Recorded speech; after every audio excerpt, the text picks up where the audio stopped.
Welcome to About Play, where we explore how children play and what it can do for their development. This video is about play with dough, where we'll see children find joy in this versatile material. Children are sensory learners, and dough is a great chance to have children poking, pinching, rolling, kneading, and creating. With the help of our knowledgeable teachers, let's take a closer look at the joys of making and experimenting with dough. So I love making Play-Doh with children. I think it's just such a beautiful cooking experience. It's science, it's messy and sticky and it has so much fun in it.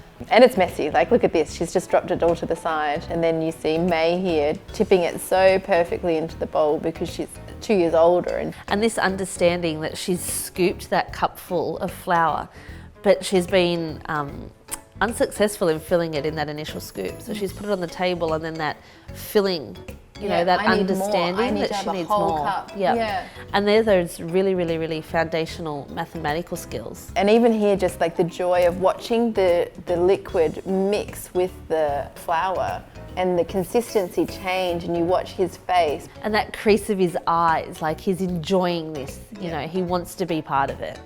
And I think that's the important part to remember as parents in our busyness, you know, in our frantic world, that to stop and to make Play-Doh rather than buying it sometimes. And good for a child as well to understand how things are formed. Yeah, I have a favourite recipe for Play-Doh, which I'll share. Making dough can help develop the mind, but what about the body? Oh, I love that from Will, that sensory experience of pushing it and that elasticity that he's feeling inside the dough as he's kneading it and stretching it and really testing the boundaries of the properties of the dough. And not that just the fingers, it's that whole arm, that heel to hand, that motion of pushing. But you can see that that's done for, like that experimentation is such a common play because you also see Edward doing it as well, where he's feeling the texture, and then you see Quinn doing it in the next one. These are all different ages, all having that same experience using the dough and just building up their confidence. And that it's okay to get messy. Because you can roll it off your hands or just wash your hands and it's all gone. But I must say, at home I have the dustpan ready. It's like constant resistance against your hand, so you're building up so many muscles inside your hand as you're repeatedly doing this thing.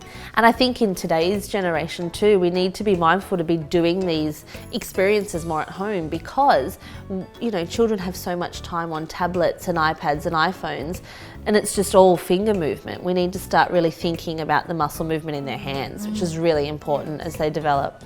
Making real intentional separation rather than that big clumping, it's that pulling apart of pieces. Which is so typical, and then he uses those small pieces that he's made to work with this educator to make a ball. And that hand over hand to learn how to make a ball is such a beautiful bonding relationship moment, because to make a ball is so tough, but to make a ball for a child is so easy. So to do it together is the learning and is the joy and the relationship building. Over each play experience, children are developing a larger understanding of what to expect. And from here, they begin to add resources to their dough play, such as cookie cutters, butter knives, spoons, garlic presses, trays, cupcake holders, and even bits of nature.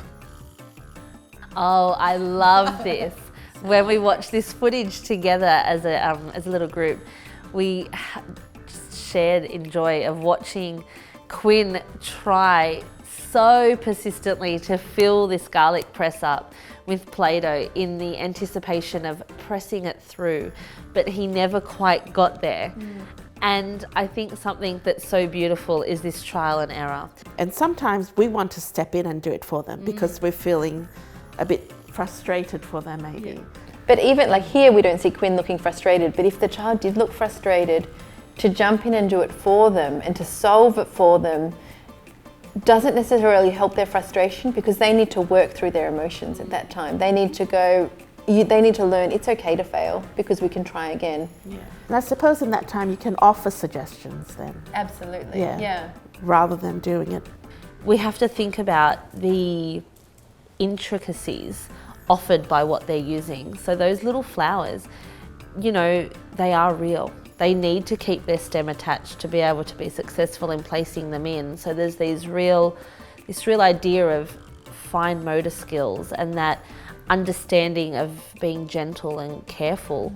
So like we see here with Matthew, and using this natural resource of the gum nut leaf, it just sets them up for such a complex problem that he is so motivated to solve, and it's not easy. That really beautiful acknowledgement from an educator there to sharing that success. You did it. Yeah. You know, success is beautiful. Let's celebrate that. Exactly. Yes, dough play can be messy, but mess makes for great learning.